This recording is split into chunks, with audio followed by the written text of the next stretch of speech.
Polite inquiries, the Oval.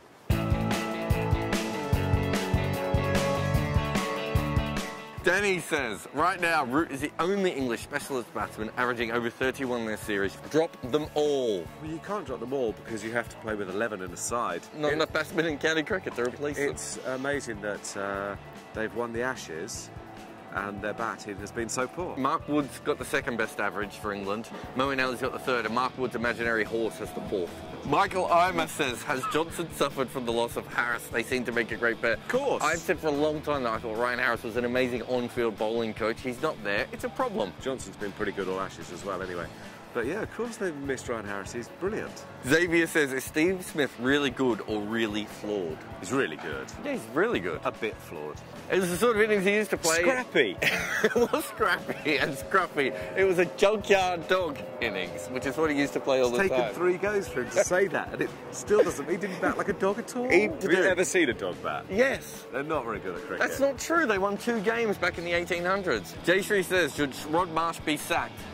I think Darren Lehman has a large part to play in this. He's got a huge say in selection. He wanted the older team. The older team has failed. To sack just Rod Marsh on that seems a little bit odd, although I think basically if a team ever loses a test match, the selectors should all be fired. Rohan said, have on-field umpires stopped calling no balls due to technology? What about no balls of irregular balls? Me and George differ on this. We did another polite inquiries last test match about this, and literally our answer went for 17 days.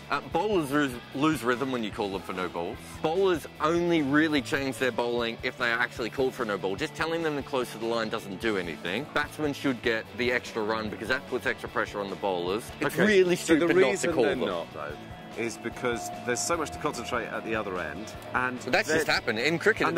Nothing used to happen at the other end. It is actually causing a bigger problem now, and this is what everything the ICC do is they don't look into these things properly. They make a rash decision.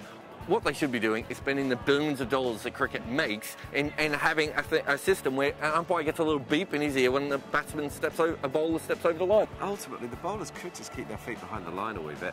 They measure their run out with tape measures now, yeah? Yeah. Well, it's...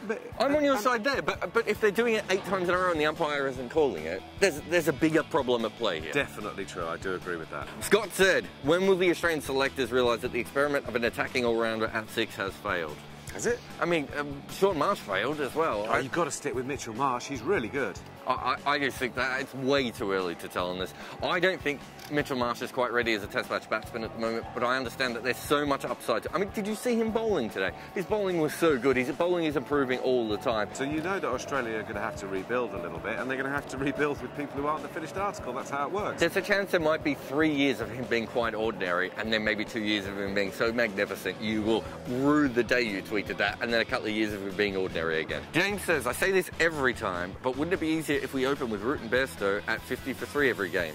To skip the agony. No. Do you remember Root tried opening the batting? It didn't go great. Look, England have a massive problem with their batting, don't they? I can't believe a side has ever won the Ashes before with the batting being so flimsy. So it's a huge issue, and I actually think today might have been quite good for England. Tarun says, is Mitchell Siddle, along with Mitchell Marsh, Mitchell Stark and Mitchell Johnson, a formidable combo? I love the fact that a whole generation of Australian kids have been named after a David Hasselhoff character.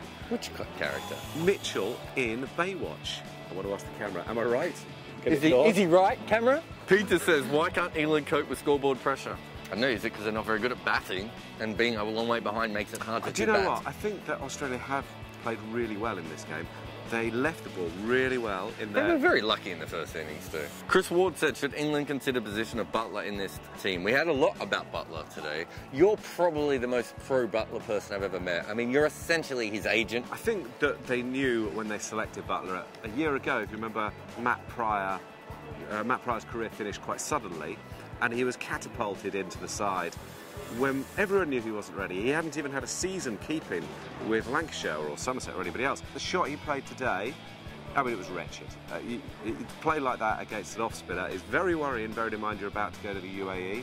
Nick Tuvey says, who is the better collection of blazers, George Dobell or Dan Brettig? They're not blazers. This isn't a blazer, it's a suit jacket. Pratyush shares, how does Jarrod Kimber write such awesome piece? Well, this is it. You must have put this in, did you? Guess who chooses the questions? Patrick, if Jarrod Kimber was a cartoon dog, who would he be?